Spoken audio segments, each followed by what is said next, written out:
지금 브라질이 발칵 뒤집혔습니다. 이해가 안 됐어요. 브라질 아이가 왜? 정말 소름이 돋더라고요. 혹시 연출된 건 아닌가 싶기도 했어요. 저는 그 영상을 보고 눈물이 났어요. SNS에 올라온 단 27초짜리 영상이 순식간에 1억 뷰를 기록했습니다. 그 영상 속 소녀는 교실에서 울먹이며 외쳤어요. 그 영상에 브라질 언론이 달려왔고 교육청도 움직였습니다. 사람들은 모두 묻기 시작했죠. 왜 하필 그 순간 아이의 입에서 그 말이 나왔을까? 그리고 그 질문은 브라질을 뒤흔들었습니다. 도대체 무슨 일이 있었던 걸까요? 지금 바로 시작하겠습니다. 안녕하세요. 저는 카밀라입니다. 영상 속 그 아이죠. 그 순간을 저는 잘 기억하지 못합니다. 하지만 영상은 그대로 남아 있었어요. 15초쯤 핸드폰을 받자마자 고개를 푹 숙이고요. 22초 갑자기 얼굴을 들고 외칩니다. 말투는 떨렸고 목소리는 흔들렸고 그 단어는 저는 브라질 상파울루의 공립학교에 다니고 있습니다. 말이 많지 않고 조용하지만 K-드라마를 좋아하고 한국계 친구 루카스와 친해요. 저희 둘은 헐, 대박, 진짜야? 같은 한국어를 일상적으로 장난처럼 써왔어요. 감정 표현도 종종 한국어로 나누는 습관이 생겼습니다. 제 하루는 보통 이렇게 시작돼요. 아침 7시에 일어나서 엄마가 차려주신 빵과 커피로 간단히 식사를 합니다. 학교까지는 버스로 40분 정도 걸려요. 버스 안에서는 보통 핸드폰으로 한국 드라마를 봐요. 요즘엔 사랑의 불시착에 빠져 있었거든요. 한국어 자막 없이 보려고 노력하는데 아직은 절반 정도만 이해할 수 있어요. 상파울루는 브라질에서 가장 큰 도시예요. 1200만 명이 넘는 사람들이 살고 있죠. 전 세계에서 온 이민자들이 모여 사는 다문화 도시라 여러 언어가 섞여 있어요. 제가 사는 리베르다데 구역만 해도 일본, 중국, 한국 상점들이 즐비하거든요. 한국 식당에서 나는 김치찌개 냄새, 떡볶이 냄새가 거리를 가득 채워요. 주말이면 K-팝 노래가 상점마다 울려 퍼지죠. 한국계 주민들도 상당히 많습니다. 제 반만 해도 한국 혈통인 친구가 3명이나 되거든요. 최근 몇 년간 한류 열풍이 정말 대단했어요. K-팝 콘서트에는 수만 명이 몰리고 한국 드라마는 현지 방송국 황금시간대에 나와요. 엄마도 태양의 후예를 보시더라고요. 처음에는 왜 자꾸 한국 것만 보냐고 하시더니 이제는 저보다 더 열심히 보세요. 브라질 전체로 보면 한국어 학습자가 지난 5년간 3배 이상 늘었다고 해요. 상파울루 한국문화원에서 발표한 자료를 보니까 2019년에 2,000명 정도였던 한국어 수강생이 2024년에는 7,000명을 넘었대요. 정말 놀라운 증가율이죠. 저희 또래 친구들 사이에서는 한국어 한마디 정도는 할 줄 아는 게 당연해졌어요. 루카스는 제 제일 친한 친구예요. 할아버지가 한국에서 오신 3세 한국계 브라질인이거든요.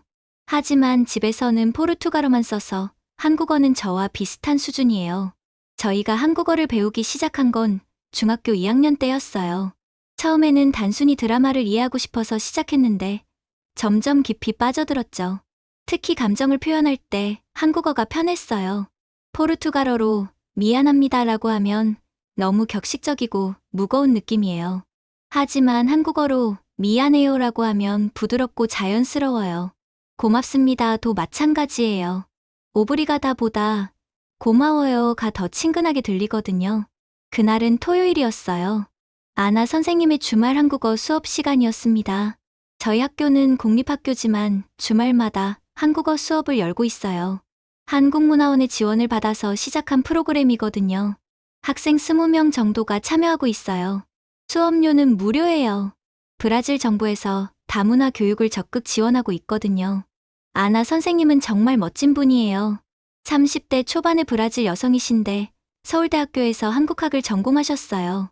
한국에서 3년 동안 생활하셨다고 해요. 발음도 정말 좋으시고 한국 문화에 대해서도 정말 많이 알고 계세요. 단순히 언어만 가르치는 게 아니라 한국의 예의나 정서도 함께 알려주세요. 그날 수업 내용은 가족에 대한 표현이었어요.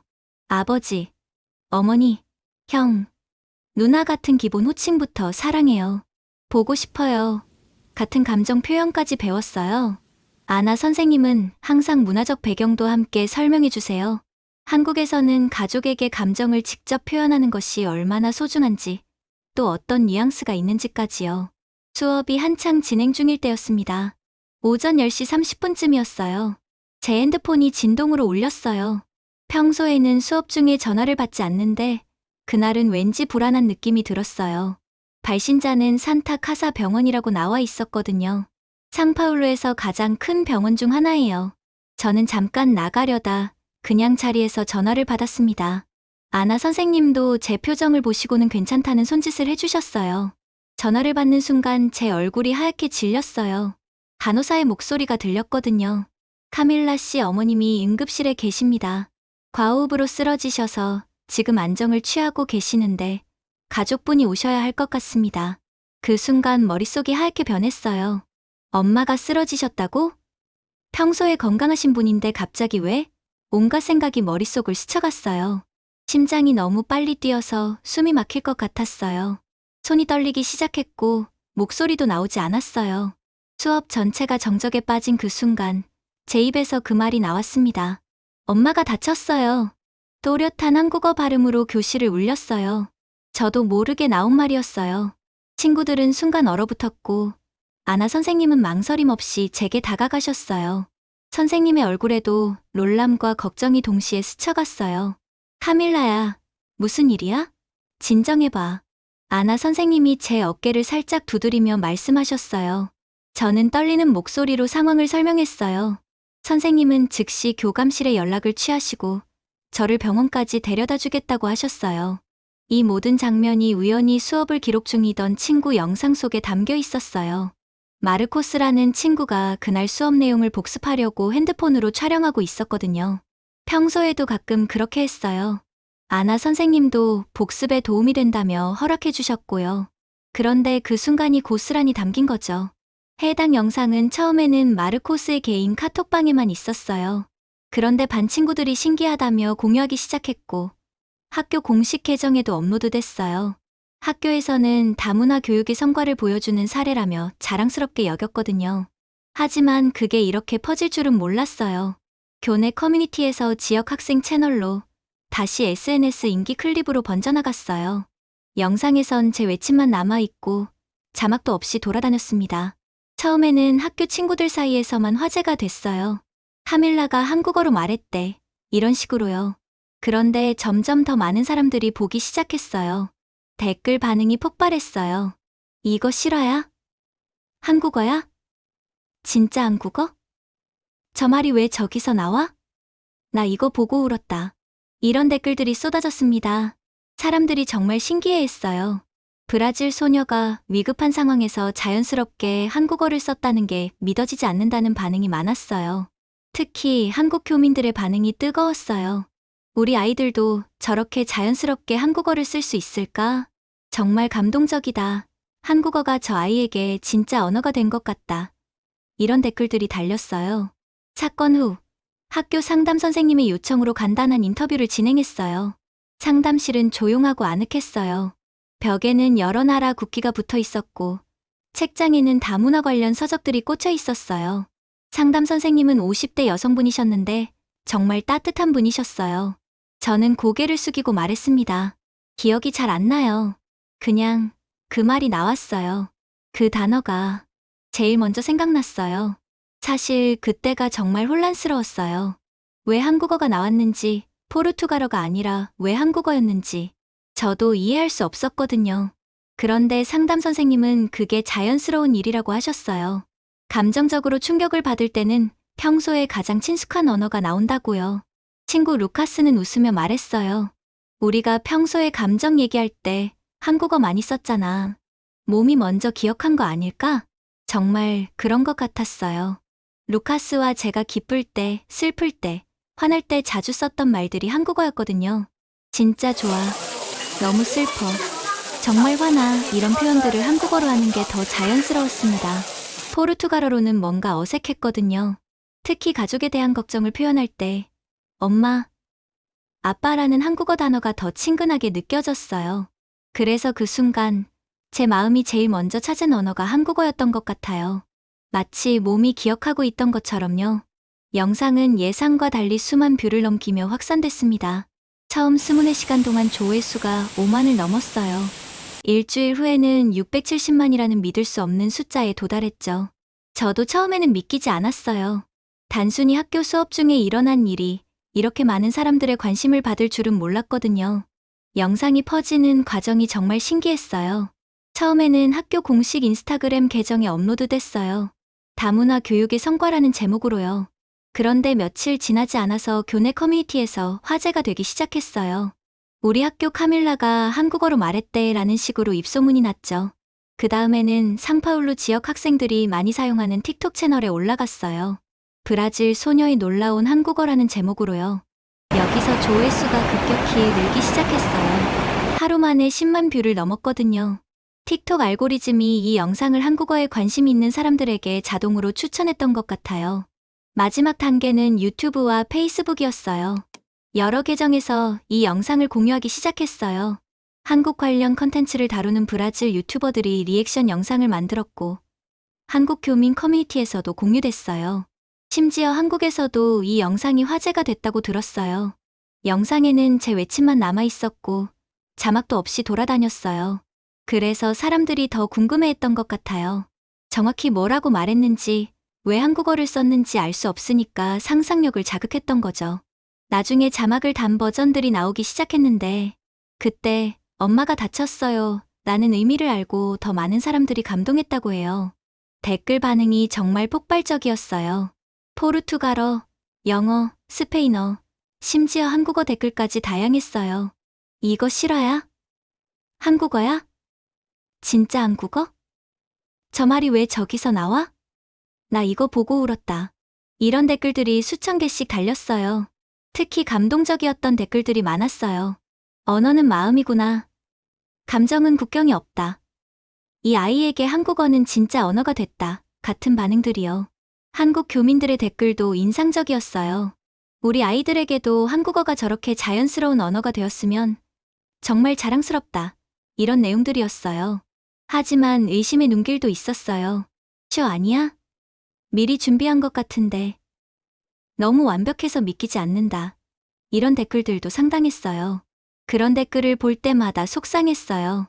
저에게는 정말 순간적으로 나온 진짜 감정이었거든요. 브라질 소녀가 왜 위급 상황에서 한국어로 말했나라는 댓글이 특히 많았습니다. 사람들이 정말 궁금해했어요. 이해할 수 없다는 반응도 많았고 신기하다는 반응도 많았어요. 어떤 사람들은 한류의 영향력을 실감한다며 놀라워했어요. 일부는 쇼라고 의심하기도 했지만 대부분은 울컥했다는 반응이었어요. 왜 그랬을까요? 나중에 여러 전문가들의 분석을 들어보니 이해할 수 있었어요. 위급한 상황에서 나오는 무의식적인 언어 선택이 사람들에게 강한 인상을 준 거였어요. 진짜 감정이 느껴진다는 거죠. 학교 커뮤니티에서는 학부모와 학생들 사이에 대화가 시작됐습니다. 처음에는 단순히 신기한 일로 여겼어요. 하지만 점점 더 깊은 이야기들이 나오기 시작했어요. 우리 아이도 감정 표현을 잘 못하는데 어떻게 하면 마음을 잘 전할 수 있을까? 이런 고민들이요. 학부모 카톡방에서도 이 영상이 화제가 됐어요. 카밀라가 평소에도 한국어를 많이 썼나요? 한국어 수업 효과가 정말 좋은 것 같네요. 우리 아이도 보내볼까요? 이런 대화들이 오갔어요. 아나 선생님 수업에 관심을 보이는 학부모들이 늘어났다고 해요. 아나 선생님도 갑자기 유명해지셨어요. 여러 언론사에서 인터뷰 요청이 들어왔고 교육청에서도 연락이 왔대요. 선생님은 처음에는 당황스러워하셨지만 이것이 다문화 교육의 중요성을 알리는 기회라고 생각하시며 적극적으로 응해주셨어요. 선생님은 브라질의 주요 언론사와의 인터뷰에서 이렇게 말씀하셨습니다. 그 아이는 평소 친구와 감정 얘기할 때 늘 한국어를 썼어요. 몸이 먼저 기억한 말이었을 겁니다. 이 말이 많은 사람들에게 와 닿았어요. 언어가 단순히 소통의 도구가 아니라 감정과 깊이 연결되어 있다는 걸 보여주는 사례라고 여겨진 거죠. 상파울루 대학교의 신경언어학을 연구하는 마리아 실바 교수님도 언론에 코멘트를 하셨어요. 위기 상황에서 무의식 중 나오는 언어는 평소 감정이 붙은 언어일 확률이 높습니다. 교수님의 설명에 따르면 이런 현상은 전 세계적으로 관찰되는 일반적인 현상이라고 해요. 실제로 이중언어 사용자들이 감정적 상황에서 모국어가 아닌 다른 언어를 먼저 사용하는 경우가 종종 있다고 하더라고요. 특히 그 언어로 감정을 표현하는 경험이 많을 때 그런 현상이 나타난답니다. 제 경우가 딱 그런 사례였던 거죠. 언어 심리학자들은 이를 감정 언어와 현상이라고 부른다고 해요. 특정 언어가 감정 표현과 강하게 연결될 때 감정적 상황에서 그 언어가 먼저 활성화되는 거라고 설명했어요. 제게는 한국어가 바로 그런 언어였던 거예요. 저도 그제서야 깨달았어요. 루카스와 제가 기쁠 때, 슬플 때, 화날 때 자주 썼던 말들이 한국어였다는 거려. 진짜 좋아. 너무 슬퍼. 정말 화나 이런 표현들을 한국어로 하는 게 더 자연스러웠거든요. 포르투갈어로는 뭔가 어색했어요. 특히 가족에 대한 감정을 표현할 때 더욱 그랬어요. 엄마, 아빠라는 한국어 단어가 마마이, 파파이라는 포르투갈어보다 더 친근하게 느껴졌거든요. 한국 드라마에서 자주 듣던 말이라 그런지 더 따뜻한 느낌이 들었어요. 그래서 그 순간 제 마음이 제일 먼저 찾은 언어가 한국어였던 것 같아요. 의식적으로 선택한 게 아니라 무의식이 선택한 거였죠. 마치 몸이 기억하고 있던 것처럼요. 영상이 화제가 되면서 저에 대한 관심도 높아졌어요. 학교에서 만나는 선생님들마다 카밀라야, 유명해졌구나 라고 말씀하셨어요. 친구들도 신기해했어요. 하지만 저는 좀 부담스러웠어요. 그냥 평범한 학생이고 싶었거든요. 하지만 이 일을 통해 한 가지 깨달은 게 있어요. 언어는 단순히 의사소통의 수단이 아니라는 거예요. 마음과 마음을 연결하는 다리 같은 역할을 한다는 걸 알게 됐어요. 그리고 그 다리가 때로는 우리가 예상하지 못한 순간에 만들어진다는 것도요. 병원으로 가는 길이 정말 길게 느껴졌어요. 아나 선생님이 택시를 불러주셨는데 평소에는 30분 거리인 산타카사 병원까지 가는 게 몇 시간처럼 느껴졌거든요. 머릿속으로는 온갖 생각이 스쳐갔어요. 엄마가 많이 아프신 건 아닐까? 혹시 심각한 건 아닐까? 제가 더 일찍 집에 갔어야 했던 건 아닐까? 택시 안에서 아나 선생님이 제 손을 꼭 잡고 말씀하셨어요. 괜찮을 거야, 카밀라야. 엄마는 분명 괜찮으실 거야. 선생님의 따뜻한 목소리가 조금 위로가 됐어요. 하지만 여전히 불안했어요. 평생 엄마가 병원에 입원하신 적이 없었거든요. 병원에 도착했을 때는 오후 1시쯤이었어요. 응급실 아픈 사람들로 북적였어요. 간호사에게 엄마 이름을 말하니 6번 침대라고 알려주더라고요. 하얀 커튼 너머로 엄마의 모습이 보였어요. 침대에 누워 계시는데 평소보다 얼굴이 많이 창백하셨어요. 엄마는 과호흡 쇼크였지만 다행히 회복하고 계셨습니다. 의사 선생님 말씀으로는 스트레스와 과로가 겹쳐서 일어난 일이라고 하셨어요. 큰 문제는 없지만 며칠 동안은 충분히 쉬어야 한다고 하셨죠. 그 말을 들으니 정말 안도가 됐어요. 병실에 찾아갔을 때 저는 조용히 침대 옆 의자에 앉았어요. 엄마는 산소 마스크를 쓰고 계셨는데 눈을 뜨시고 저를 보시더니 미안하다는 표정을 지으셨어요. 저는 그냥 엄마 손을 잡고 앉아 있었어요. 뭐라고 말해야 할지 모르겠더라고요. 그리고 한참 있다가 작게 속삭였습니다. 사랑해요, 엄마. 한국어로요. 그 순간 제 입에서 자연스럽게 나온 말이었어요. 아침에 한국어 수업에서 배운 표현이었거든요. 가족에게 사랑을 표현하는 법이라는 주제였는데 그때는 그냥 수업 내용으로만 생각했어요. 하지만 그 순간에는 정말 제 마음에서 우러나온 말이었어요. 엄마는 말은 이해하지 못하셨지만 제 표정과 억양으로 감정을 읽으셨어요. 엄마 눈에 눈물이 고이기 시작하더라고요. 그리고 저도 모르게 눈물이 났어요. 평소에는 엄마 앞에서 울지 않는데 그날은 참을 수가 없었어요. 마침 아나 선생님이 함께 와주셔서 통역해주시며 상황을 설명해드렸습니다. 카밀라가 사랑한다고 말하고 있어요 라고 하시니까 엄마 얼굴에 미소가 번졌어요. 산소 마스크 때문에 잘 보이지 않았지만 눈가에 웃음이 있었어요. 엄마는 처음으로 제가 그런 말을 하는 걸 들으시고 조용히 저를 껴안으셨어요. 힘이 없으셨지만 따뜻한 포옹이었어요. 그리고 귀에 대고 속삭이셨어요.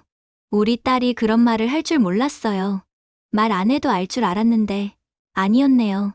그때 정말 뭔가 깨달았습니다. 저는 지금까지 엄마에게 제 마음을 제대로 표현한 적이 없었다는 거려.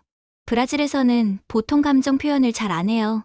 특히 가족에게는 더욱 그렇죠. 사랑한다는 말도 잘 안 합니다. 당연히 알 거라고 생각하거든요. 우리 집도 마찬가지였어요.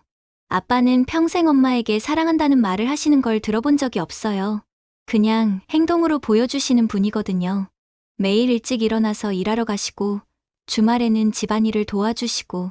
하지만 말로는 표현하지 않으세요. 저도 그런 환경에서 자라다 보니 엄마에게 고맙다거나 사랑한다는 말을 해본 적이 거의 없었어요. 생일이나 어버이날 같은 특별한 날에도 그냥 생일 축하해요 정도만 말했거든요.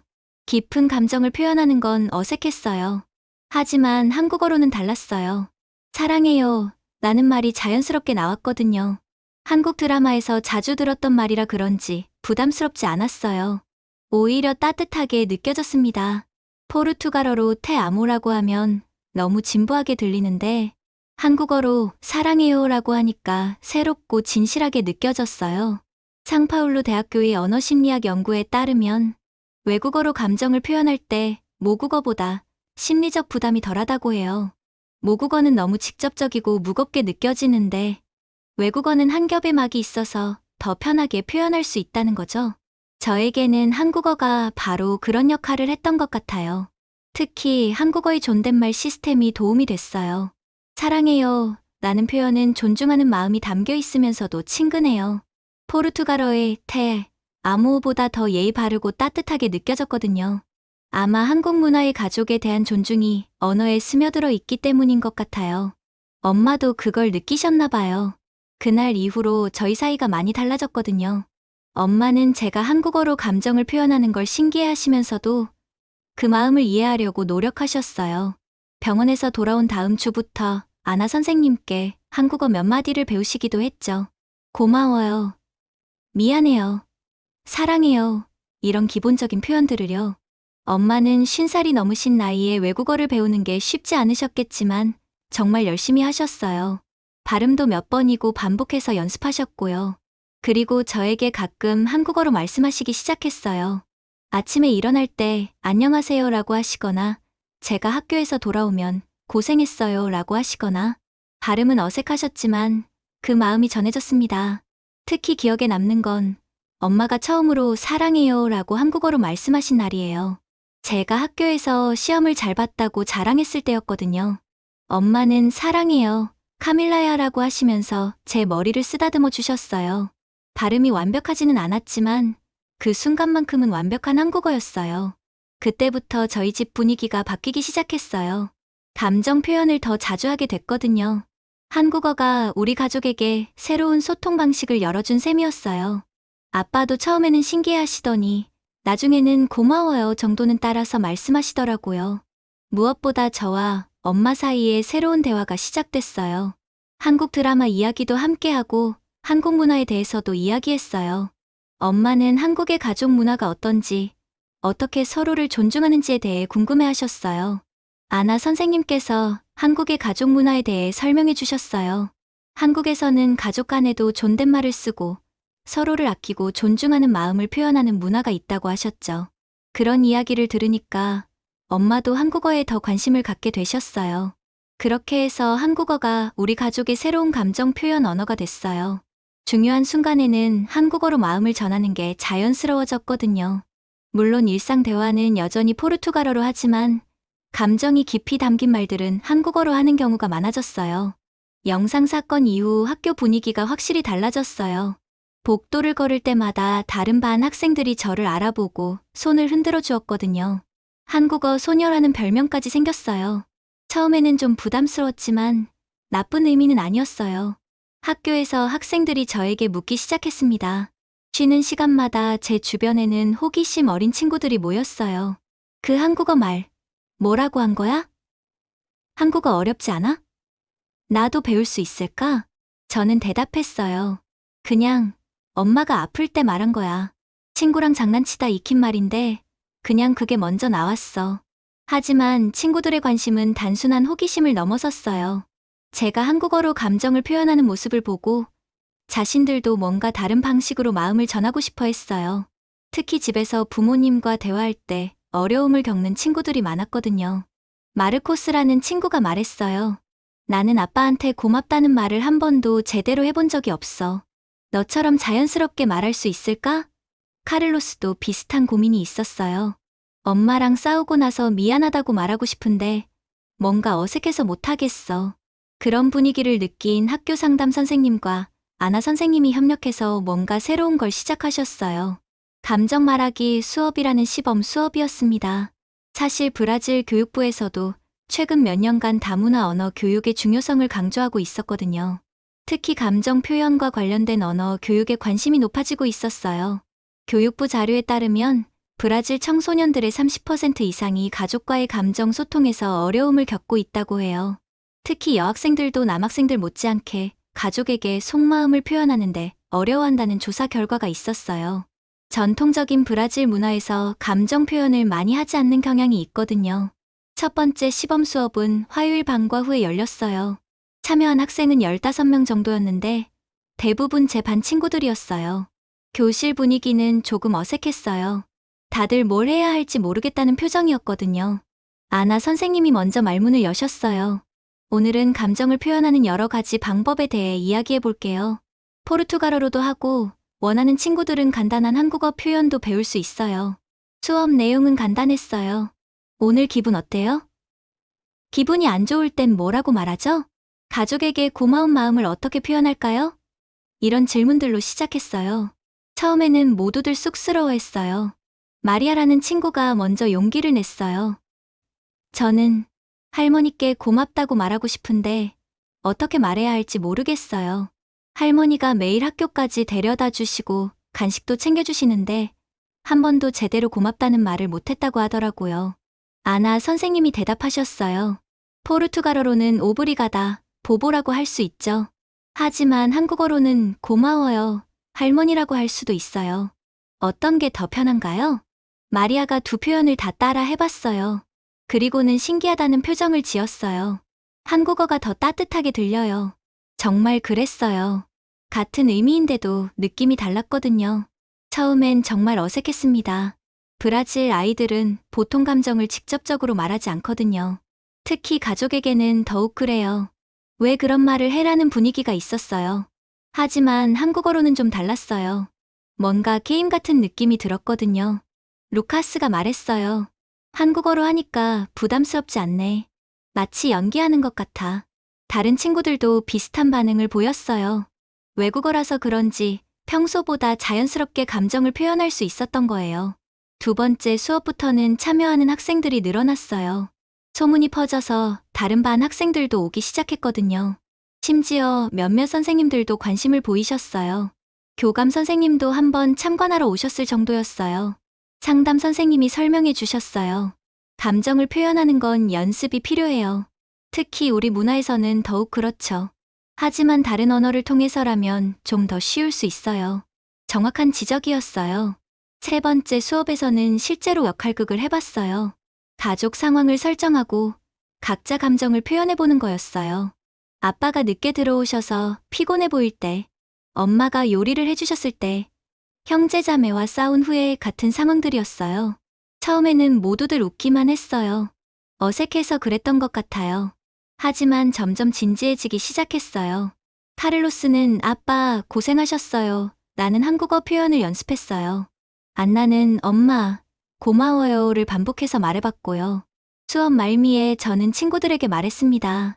나는 미안해요 하는 말을 한국어로 배웠어요. 말할 땐 낯설지만 한 번 말하면 되게 가볍고 좋아요. 정말 그랬어요. 포르투갈어로 데스쿨파라고 하면 너무 격식적이고 무겁게 느껴졌는데 한국어로 미안해요라고 하면 편했어요. 친구들도 신기해했습니다.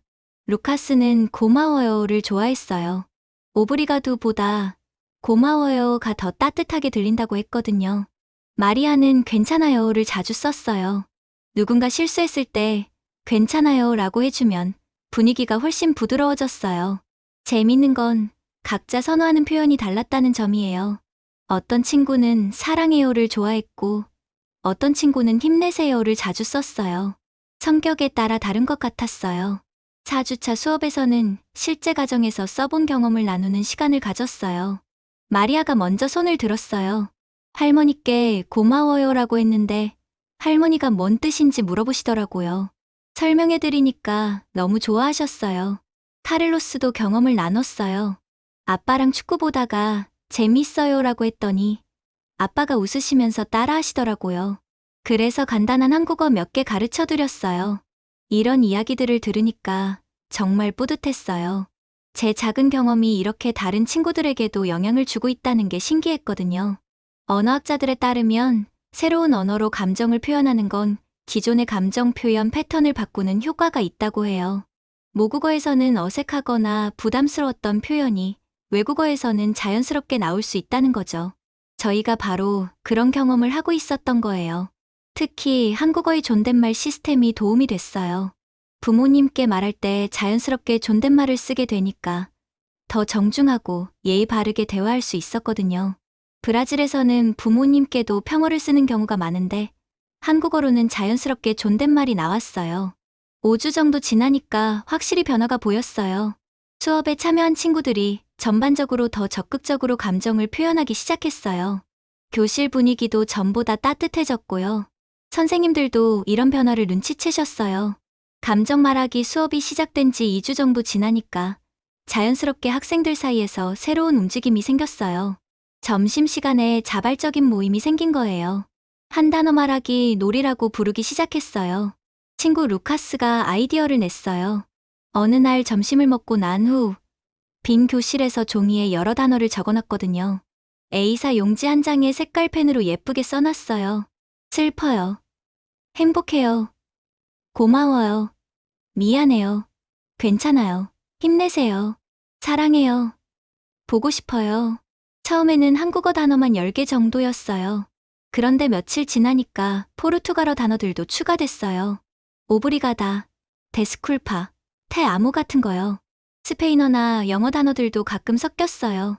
놀이 방법은 간단했어요. 학생들이 각자 오늘 하루를 가장 잘 표현하는 말을 고르는 거였어요.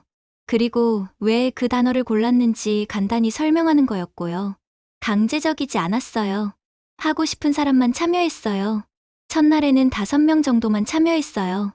저, 루카스, 마리아, 카를로스, 안나였죠. 저는 고마워요를 골랐어요. 친구들이 제 이야기를 들어줘서 고마웠거든요. 루카스는 행복해요를 골랐어요. 새로운 걸 배우는 게 즐겁다고 하더라고요. 신기한 건 한국어 단어를 고르는 아이들이 점점 많아졌다는 거예요. 처음에는 포르투갈어와 반반이었는데 일주일 지나니까 3분의 2 정도가 한국어 단어를 선택했어요. 왜 그랬을까요?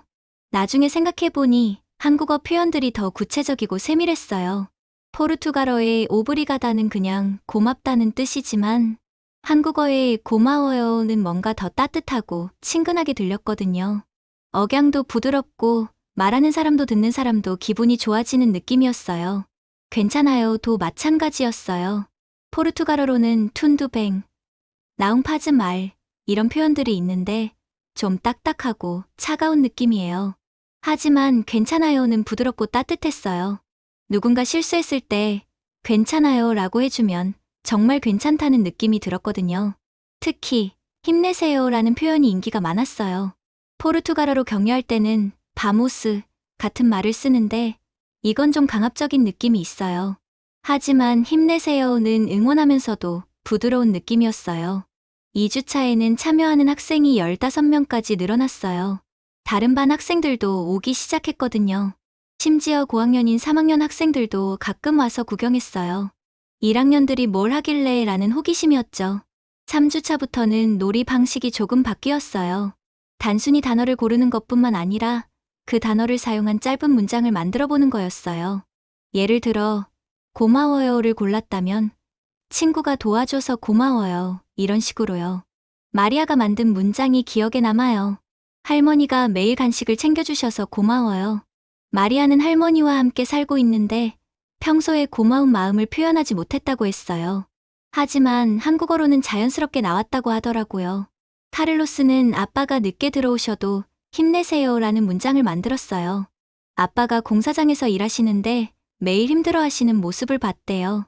그런데 포르투갈어로는 뭐라고 말해야 할지 모르겠다가 한국어로는 자연스럽게 응원의 말을 할 수 있었다고 해요. 저는 친구들에게 말했습니다. 그 말들 덕분에 처음으로 말할 수 있었어. 정말 그랬어요.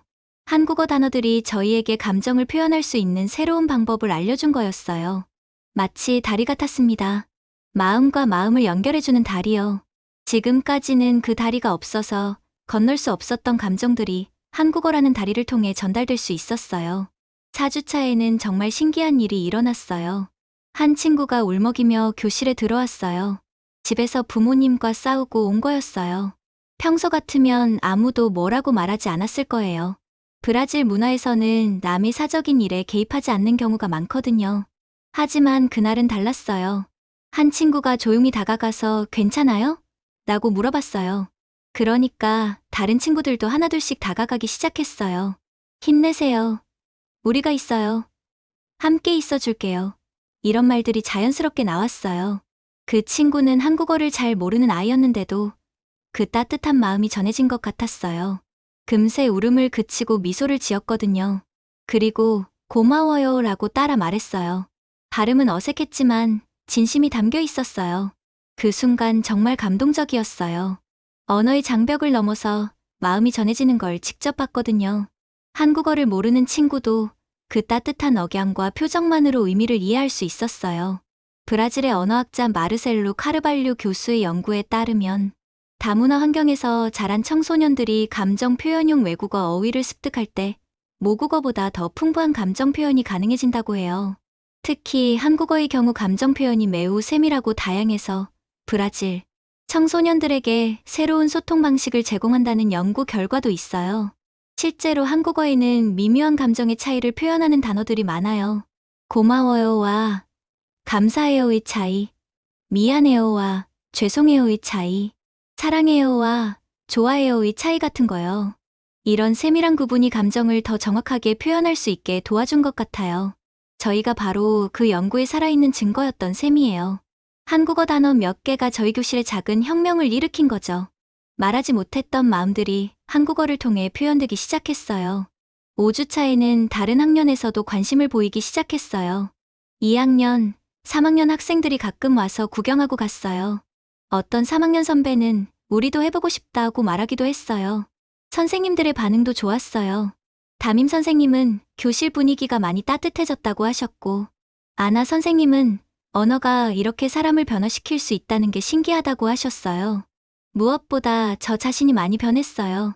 전에는 친구들 앞에서 감정을 표현하는 게 부끄러웠는데, 이제는 자연스러워졌어요. 고마워. 미안해. 힘내 이런 말들을 일상적으로 쓰게 됐거든요. 물론 한국어로요. 그리고 그런 표현들이 점점 포르투갈어에도 영향을 주기 시작했어요. 한국어로 감정 표현을 배우고 나니까 포르투갈어로도 더 자연스럽게 마음을 전할 수 있게 된 거예요. 마치 한국어가 감정 표현의 연습장 역할을 해준 것 같았어요. 한 단어 말하기 놀이가 시작된 지 한 달쯤 지나니까 학교 전체 분위기에 변화가 느껴지기 시작했어요. 담임 선생님들 사이에서 감정 표현 수업이 필요하다는 이야기가 자주 나오기 시작했거든요. 저희 반만의 특별한 현상이 아니라 다른 반에서도 비슷한 움직임이 생기기 시작한 거였어요. 교장 선생님께서 전체 교사 회의에서 저희 반 사례를 소개하셨다고 해요. 다문화 교육의 성공적인 사례라고 평가하시면서 다른 반에서도 비슷한 활동을 해보자고 제안하셨대요. 사실 이런 활동은 브라질 교육부의 다문화 감정 교육 정책과도 잘 맞아떨어졌거든요. 브라질 교육부에서는 2023년부터 다문화 감정 교육을 공교육 과정에 포함시키기 시작했어요. 브라질이 다민족 국가이다 보니 서로 다른 문화, 배경을 가진 학생들이 어떻게 소통할 수 있을지가 중요한 과제였거든요. 특히 감정 표현 부분에서 많은 어려움이 있었어요. 정식 한국어 수업이 아니라 감정 단어 중심의 짧은 활동들이 여러 반으로 확산되기 시작했어요. 각 반마다 15분씩 주 2회 정도 감정 표현 시간을 갖는 거였어요.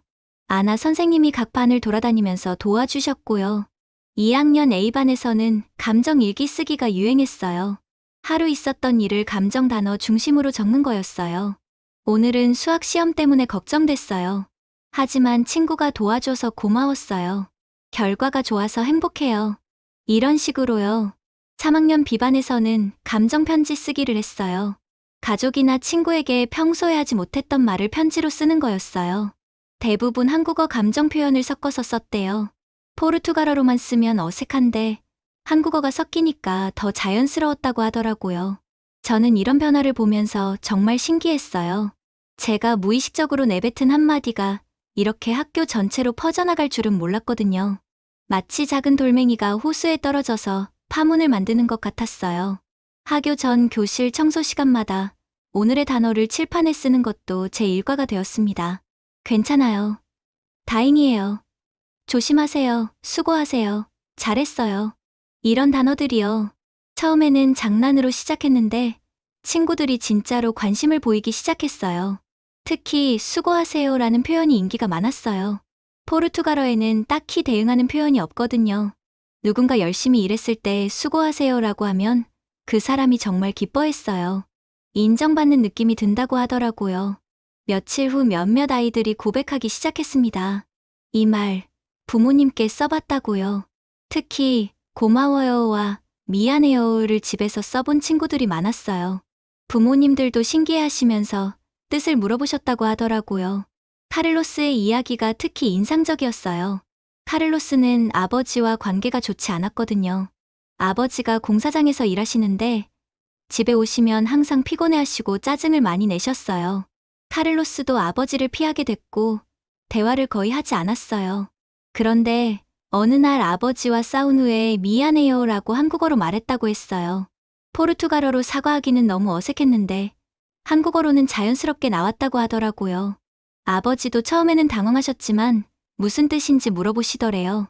카를로스가 설명해드리니까 아버지가 웃으시면서 딸이 외국어까지 배워서 사과하네라고 하시더라고요. 그리고 그날부터 둘 사이의 분위기가 많이 좋아졌대요.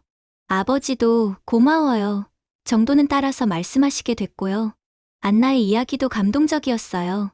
안나는 할머니와 함께 살고 있는데 할머니가 매일 간식을 챙겨주시고 학교까지 데려다 주세요.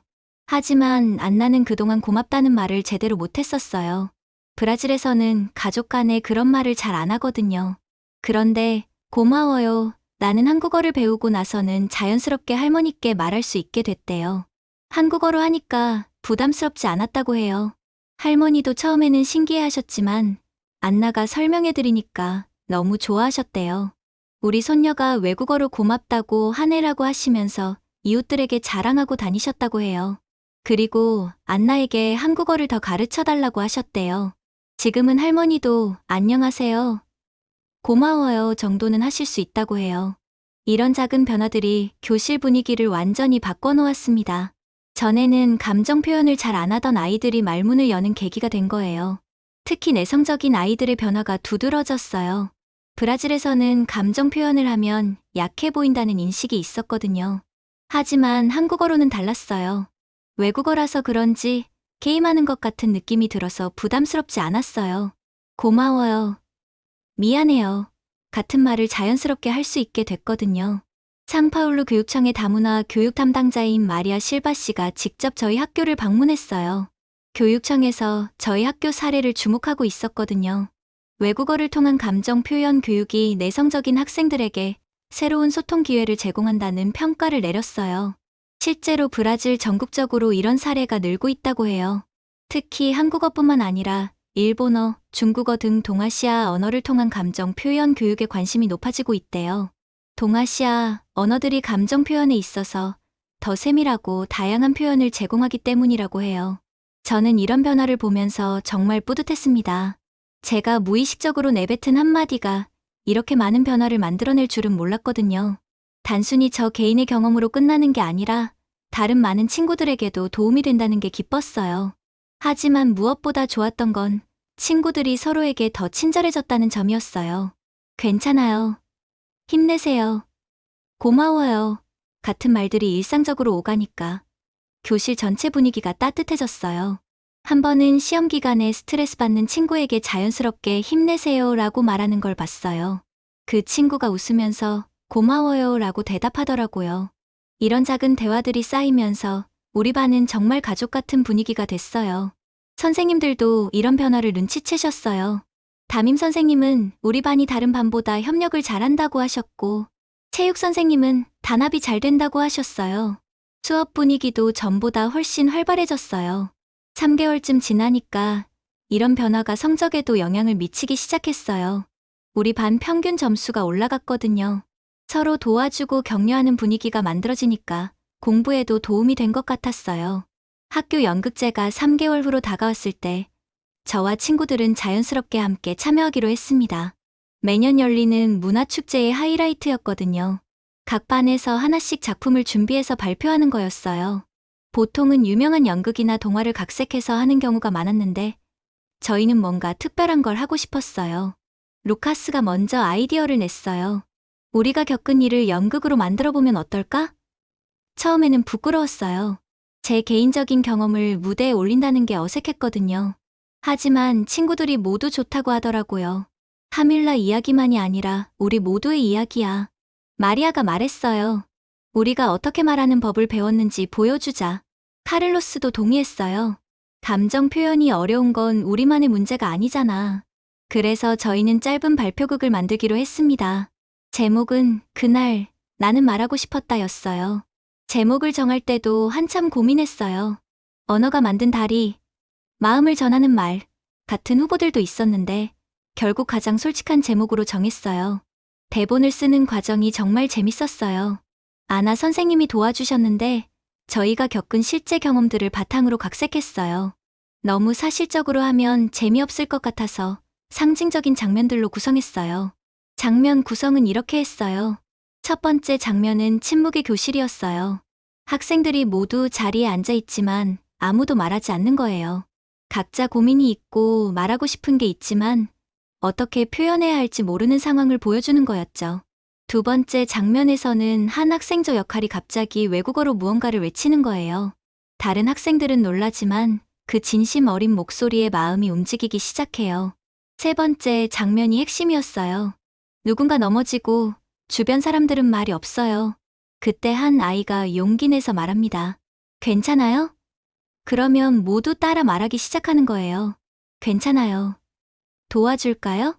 함께 있어줄게요.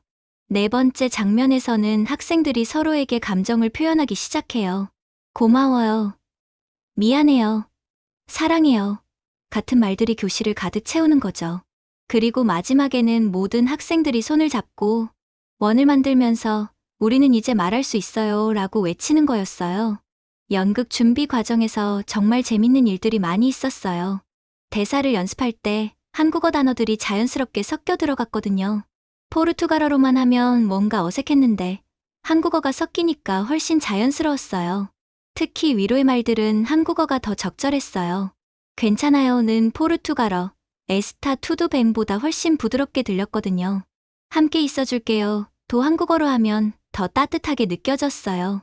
포르투갈어로는 에우 에스토우 아키 콤 보세인데 좀 딱딱한 느낌이에요. 연습하면서 새로운 걸 발견하기도 했어요. 한국어의 리듬감이 연극에 정말 잘 맞았거든요. 고마워요. 미안해요. 사랑해요. 이런 말들이 운율이 있어서 대사로 하기에 좋았어요. 관객들도 의미를 몰라도 그 리듬감만으로도 감정을 느낄 수 있을 것 같았어요. 소품과 무대도 신경 써서 준비했어요. 무대 배경에는 다리 그림을 그렸어요. 언어가 사람과 사람 사이를 연결하는 다리라는 의미였죠. 색깔도 따뜻한 노란색과 주황색으로 칠했어요. 의상은 단순하게 했어요. 모두 흰 티셔츠에 청바지를 입고 가슴에 각자 좋아하는 감정 단어를 써서 붙였어요. 저는 고마워요. 루카스는 행복해요. 마리아는 사랑해요. 이런 식으로요. 연습을 한 달 정도 했어요. 처음에는 어색했지만 점점 자연스러워졌어요. 특히 감정을 표현하는 부분에서 저희 모두 많이 늘었어요. 연기를 통해서 더 큰 목소리로, 더 확실한 제스처로 감정을 전달하는 법을 배웠거든요. 아나 선생님이 연출을 도와주셨어요. 연기할 때는 관객이 여러분의 마음을 느낄 수 있게 해야 해요. 특히 한국어 부분에서는 더욱 그래야 해요. 말을 몰라도 감정은 전달될 수 있거든요. 정말 그랬어요. 한국어를 모르는 관객들도 저희 감정을 느낄 수 있도록 표정과 몸짓에 더 신경 썼어요. 괜찮아요? 라고 할 때는 걱정스러운 표정으로, 고마워요 라고 할 때는 환한 미소로 말했어요. 마지막 대사는 제가 맡았습니다. 나는 아직도 왜 그 말이 먼저 나왔는지 모릅니다. 하지만 그 말이 엄마에게 닿았다는 건 알아요. 그리고 이제 우리는 모두 서로에게 말할 수 있어요. 이 대사를 연습할 때마다 정말 울컥했어요. 그날의 기억이 생생하게 떠올랐거든요. 엄마가 병원에 계셨던 순간, 제 입에서 한국어가 나왔던 순간, 그리고 그 이후로 달라진 모든 것들이요. 연극 당일이 되었어요. 학교 강당에는 학생들과 학부모들이 가득했어요. 500명 정도 되는 관객들 앞에서 연극을 한다는 게 처음에는 정말 무서웠어요. 하지만 친구들과 함께라서 용기가 났어요. 저희 순서가 되었을 때 무대에 올라가는 순간부터 관객들의 시선이 집중되는 게 느껴졌어요. 첫 번째 장면인 침묵의 교실 장면에서부터 관객들이 조용해졌어요. 무언의 연기였는데도 집중해서 봐주더라고요. 두 번째 장면에서 제가 엄마가 다쳤어요 라고 외쳤을 때 관객석에서 약간의 웅성거림이 들렸어요. 저를 알아보는 사람들이 있었던 것 같아요. 그 유명한 영상의 주인공이라는 걸 알아챈 거죠. 하지만 세 번째 장면부터는 완전히 조용해졌어요. 누군가 넘어지고 괜찮아요? 라고 물어보는 장면에서 관객들도 함께 마음이 움직이는 것 같았어요. 특히 함께 있어줄게요 라는 대사를 할 때는 정말 조용했어요. 네 번째 장면에서 모든 배우들이 감정 표현을 하기 시작할 때 관객들의 반응이 느껴졌어요. 몇몇 분들은 고개를 끄덕이시기도 하고 어떤 분들은 눈물을 닦으시기도 했어요. 특히 학부모님들의 반응이 뜨거웠어요. 마지막 장면에서 저희가 손을 잡고 원을 만들면서 우리는 이제 말할 수 있어요 라고 외쳤을 때 관객들도 함께 박수를 쳐주셨어요. 그런데 그 박수가 단순한 칭찬이 아니었어요. 공감의 박수였어요. 저희 연극이 끝났을 때 박수가 정말 오래 계속됐어요. 기립박수를 해주시는 분들도 있었어요. 그 순간 정말 감동적이었어요. 저희가 하고 싶었던 이야기가 관객들에게 제대로 전달된 것 같았거든요. 연극이 끝난 후 많은 분들이 저희에게 다가와서 말씀해 주셨어요. 한 어머니가 저에게 다가와서 말씀하셨어요. 우리 딸도 감정 표현을 잘 못하는데 오늘 연극을 보고 많은 걸 느꼈을 거예요. 정말 고마워요. 다른 학부모들도 비슷한 반응을 보이셨어요. 우리 집에서도 이런 대화가 필요할 것 같다. 아이들이 이렇게 성장하는구나. 언어가 정말 중요하다는 걸 깨달았다. 이런 말씀들을 해주셨어요. 특히 기억에 남는 건 한 할아버지가 해주신 말씀이었어요. 나도 손녀에게 감정을 잘 표현하지 못했는데 오늘 연극을 보고 반성하게 됐다. 집에 가서 손녀에게 사랑한다고 말해야겠다. 그때 정말 깨달았습니다. 저희가 겪은 경험이 저희만의 것이 아니라는 거려. 많은 브라질 가정에서 감정 표현에 어려움을 겪고 있었고 저희 작은 실험이 하나의 해답을 제시한 셈이었어요. 연극제에서 저희는 최우수상을 받았어요. 상을 받는 것보다도 많은 사람들에게 저희 이야기가 전달됐다는 게 더 기뻤어요. 그리고 그날 이후로 학교에서 저희를 보는 시선이 달라졌어요. 단순히 한국어 소녀가 아니라 마음을 전하는 아이들로 봐주시는 것 같았어요. 연극 후 몇 주 동안 여러 학교에서 공연 요청이 들어왔어요. 상파울루 시내 다른 학교들에서도 저희 연극을 보고 싶다고 하더라고요. 저희는 3번 더 공연을 했는데 매번 비슷한 반응이었어요. 감동의 눈물을 흘리시는 분들, 공감의 박수를 보내주시는 분들이 계셨어요. 아나 선생님도 정말 기뻐하셨어요. 여러분이 한국어를 배운 진짜 이유를 이제 알겠어요. 언어는 소통의 도구가 아니라 마음을 연결하는 달이라는 걸 보여주셨어요. 그 말이 정말 맞는 것 같았어요. 저희가 한국어를 통해 배운 건 단순히 새로운 언어가 아니라 마음을 표현하는 용기였던 거예요. 그리고 그 용기가 많은 사람들에게 전해질 수 있다는 걸 연극을 통해 확인했어요. 1년이 지났습니다. 그 영상은 이제 기억 속에서 잊혀진 것 같았지만 저희 교실에는 여전히 변화가 남아 있었어요. 아니, 오히려 더 깊어졌다고 해야 할까요? 처음에는 새로운 놀이 같았던 한국어 감정 표현이 이제는 저희 일상의 자연스러운 일부가 되어 있었거든요. 학교 전체도 많이 달라졌어요. 복도를 걸어가다 보면 여기저기서 고마워요. 괜찮아요. 같은 한국어 인사가 들렸어요. 처음에는 저희 반에서만 시작된 일이었는데 이제는 전 학년으로 퍼져 있었어요. 심지어 선생님들도 가끔 한국어 표현을 쓰시곤 했어요. 아나 선생님의 한국어 수업도 정식 과목이 되었어요. 주 2회에서 주 3회로 늘어났고 참여 학생도 10명이 넘었어요. 브라질 교육청에서 예산을 지원해주면서 더 체계적인 프로그램이 됐거든요. 상파울루의 다른 학교들에서도 벤치마킹하러 올 정도였어요. 제 개인적인 변화도 컸어요. 1년 전에는 내성적이고 말을 잘 안 하는 아이였는데 이제는 자연스럽게 다른 사람들과 대화할 수 있게 됐어요. 특히 감정을 표현하는 데 있어서는 완전히 달라졌죠. 한국어가 저에게 감정 표현의 연습장 역할을 해준 덕분이었어요. 집에서도 변화가 계속됐어요. 엄마와는 이제 일주일에 한 번씩 한국어 시간을 가져요. 함께 한국 드라마를 보면서 표현들을 배우고 서로에게 한국어로 안부를 묻곤 해요. 아빠도 처음에는 신기해하시더니 이제는 안녕하세요, 고생하셨어요 정도는 자연스럽게 하세요. 그런 평화로운 일상이 계속되던 어느 날이었어요. 2학기가 시작되고 얼마 안 된 3월 초였는데 새로운 전학생이 왔습니다. 페루에서 온 마리오라는 아이였어요. 15살로 저와 같은 나이였지만 스페인어를 주로 쓰고 포르투갈어는 아직 서툴렀어요. 마리오의 가족은 페루 리마에서 경제적인 어려움 때문에 브라질로 이주해온 케이스였어요. 아버지가 상파울루의 한 공장에서 일자리를 구하셨는데 마리오에게는 모든 게 낯설고 어려웠을 거예요.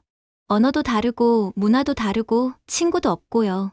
처음 며칠간 마리오는 교실 구석자리에 혼자 앉아 있었어요. 쉬는 시간에도 혼자 책을 보거나 창밖을 바라보곤 했어요. 친구들이 다가가서 말을 걸어봐도 어색해하며 고개만 끄덕였어요. 포르투갈어를 이해하는데 시간이 걸렸거든요. 담임 선생님께서 반 아이들에게 부탁하셨어요. 마리오가 빨리 적응할 수 있도록 도와주세요. 여러분도 처음에는 어려웠을 거예요. 하지만 말은 쉬워도 실제로는 어려웠어요. 언어 장벽도 있고 마리오 자체가 내성적인 성격인 것 같았거든요. 일주일 정도 지났을 때였어요. 어느 날 점심시간에 마리오가 혼자 교실에서 울고 있는 걸 발견했습니다. 다른 아이들은 모두 식당에 가고 없었는데 저만 책을 가지러 교실에 왔다가 본 거였어요.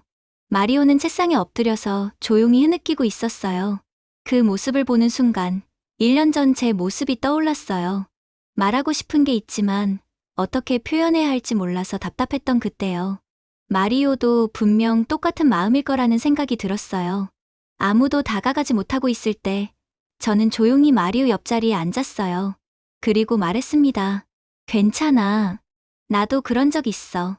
이번에는 포르투갈어로 했어요. 하지만 그 억양과 느낌은 한국어 괜찮아요에서 배운 거였어요. 부드럽고 따뜻한 억양이었거든요. 한국어로 감정을 표현하는 법을 배운 덕분에 포르투갈어로도 더 따뜻하게 말할 수 있게 된 거였어요. 마리오가 고개를 들었어요. 눈이 빨갛게 부어 있었지만 제 말을 이해한 것 같았어요. 저는 계속 말했어요. 처음에는 다 어려워. 하지만 괜찮아질 거야. 시간이 필요할 뿐이야. 그러자 마리오가 스페인어로 뭔가 말했어요. 저는 스페인어를 잘 모르지만 대충 고맙다는 뜻인 것 같았어요.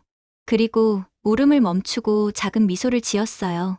그 순간 정말 신기한 걸 깨달았습니다. 저는 스페인어를 하지 못하고 마리오는 포르투갈어가 서툴었지만 서로의 마음은 통했어요. 언어가 달라도 진심 어린 마음은 전달될 수 있다는 걸 직접 경험한 거였어요. 그날부터 마리오와 조금씩 가까워지기 시작했어요. 점심시간마다 함께 앉아서 이야기했어요. 저는 간단한 스페인어를 배우려고 노력했고 마리오는 포르투갈어를 더 열심히 공부했어요. 그리고 가끔은 제가 배운 한국어 표현들도 가르쳐 줬어요. 재밌는 건 마리오가 한국어 표현에 특히 관심을 보였다는 점이었어요. 고마워요. 미안해요. 같은 기본 표현들을 금세 외웠어요. 그리고 스페인어나 포르투갈어보다 한국어로 감정을 표현하는 게 더 편하다고 하더라고요. 한국어는 부담스럽지 않아요. 마리오가 어느 날 말했어요. 스페인어로 하면 너무 진지하고 포르투갈어로 하면 어색한데 한국어로 하면 자연스러워요. 정말 신기했어요. 저와 똑같은 경험을 하고 있는 거였어요. 외국어가 오히려 감정 표현을 더 쉽게 만들어주는 현상 말이에요. 한 달 정도 지나니까 마리오도 저희 한 단어 말하기 놀이에 참여하기 시작했어요. 처음에는 고마워요만 골랐는데 점점 다양한 표현을 시도했어요. 행복해요. 힘내세요. 함께해요. 같은 말들이요. 그런 마리오를 보면서 다른 친구들도 변화했어요. 언어가 다른 친구와도 마음이 통할 수 있다는 걸 깨달은 거였어요. 루카스는 간단한 스페인어를 배워서 마리오와 대화하려고 노력했고 마리아는 마리오에게 포르투갈어를 가르쳐줬어요. 그 순간 정말 깨달았습니다. 말은 언어가 아니라 사람과 사람 사이의 다리라는 거요. 한국어가 저에게 그 다리를 놓는 방법을 가르쳐준 거였어요. 그리고 그 방법을 이제 어떤 언어로든 쓸 수 있게 된 거죠. 6개월 후 저희 교실에는 더 많은 변화가 있었어요. 페루에서 온 마리오뿐만 아니라 볼리비아에서 온 카를라, 파라과이에서 온 디에고, 아르헨티나에서 온 소피아까지 다양한 나라 출신 학생들이 있었어요. 상파울루가 남미 전체에서 온 이민자들의 도시이다 보니 자연스러운 일이었어요. 모두 다른 언어를 쓰지만 저희는 서로를 이해했어요. 괜찮아요. 고마워요. 미안해요. 같은 간단한 한국어 표현들이 공통의 역할을 했거든요. 이상하게도 한국어 표현들은 어떤 문화권에서 온 아이들에게도 자연스럽게 받아들여졌어요. 아나 선생님께서 설명해 주셨어요. 한국어의 감정 표현은 문화적으로 중립적인 면이 있어요. 존댓말 시스템 때문에 정중하면서도 따뜻하거든요. 그래서 다른 문화권 사람들도 부담스럽지 않게 받아들일 수 있는 것 같아요. 정말 그런 것 같았어요. 스페인어권 아이들도 포르투갈어권 아이들도 모두 한국어 감정 표현을 좋아했어요. 각자의 모국어보다 오히려 더 편하게 느끼는 경우가 많았거든요. 1년이 지나고 보니 한국어로 배운 감정 표현의 방법이 이제는 모든 언어에 스며들어 있었어요. 저희는 이제 어떤 언어로든 자연스럽게 감정을 표현할 수 있게 됐어요. 중요한 건 언어가 아니라 마음이었다는 걸 깨달았거든요. 어느 날 방과 후 교실에서 여러 나라 친구들과 함께 앉아 있을 때였어요. 각자 자기 나라 말로 고마워를 어떻게 표현하는지 이야기하고 있었는데 마리오가 말했어요. 사실 어떤 언어로 말하든 상관없어. 중요한 건 진심이잖아. 디에고가 맞장구 쳤어요. 맞아. 한국어로 배우니까 다른 언어로도 더 잘 말할 수 있게 됐어. 그때 정말 뿌듯했어요. 제가 무의식적으로 외친 엄마가 다쳤어요 라는 한국어 한마디가 이렇게 많은 다리를 만들어낼 줄은 몰랐거든요. 지금 저희 교실에는 8개국에서 온 아이들이 함께하고 있어요. 브라질, 페루, 볼리비아, 파라과이, 아르헨티나, 콜롬비아, 한국, 일본. 모두 다른 언어와 문화를 가지고 있지만 저희는 서로를 이해하고 소중히 여겨요. 그리고 그 중심에는 항상 따뜻한 말들이 있어요. 괜찮아요. 고마워요. 미안해요. 사랑해요. 함께해요. 이런 단순한 말들이 저희를 하나로 만들어주고 있어요. 언어가 만든 다리, 그 다리 위에서 저희는 서로의 마음을 이해하며 살고 있어요. 그리고 앞으로도 더 많은 다리를 만들어갈 거예요. 말 한마디, 마음 한 자락으로요. 오늘의 이야기는 여기까지예요. 브라질에서 태어나고 자란 카밀라가 위급한 순간, 무의식적으로 한국어를 외친 이 27초는 우리에게 중요한 것을 알려줍니다. 진정한 소통은 유창한 발음이나 완벽한 문법에서 나오는 게 아니라는 것을요. 마음이 간절할 때, 감정이 진실할 때, 언어는 국경을 넘어 사람과 사람을 연결하는 다리가 됩니다. 카밀라는 특별한 아이가 아니었어요. 조용하고 내성적인, 우리 주변에서 흔히 볼 수 있는 평범한 15살 소녀였습니다.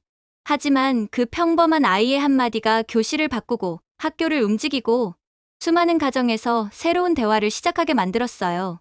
때로는 우리가 가장 어려워하는 것들, 감정을 표현하고 마음을 전하는 일들이 다른 언어를 통해서는 더 쉬워질 수도 있습니다. 중요한 건 완벽함이 아니라 용기예요. 말하려는 마음, 다가가려는 마음, 이해하려는 마음 말입니다. 오늘 여러분도 누군가에게 괜찮아요, 고마워요, 함께 있어줄게요 라고 말해보세요. 진심이 담긴 한마디가 누군가의 하루를 바꿀 수 있고 그 작은 변화가 모여 세상을 더 따뜻하게 만들 테니까요. 이 이야기가 여러분의 마음에 닿았다면 꼭 주변 사람에게 전해주세요. 세상은 아직 포기하기엔 너무 아름답고 우리에겐 아직 나눌 수 있는 따뜻한 말들이 많이 남아 있으니까요. 여러분의 응원이 더 많은 선한 이야기를 세상에 전하는 힘이 됩니다. 오늘도 묵묵히 마음의 다리를 놓고 계시는 모든 분들을 응원하며 지금까지 마음의 불빛이었습니다. 여러분들은 지금 어디에서 이 이야기를 듣고 계신가요? 댓글로 적어주시면 감사드리겠습니다.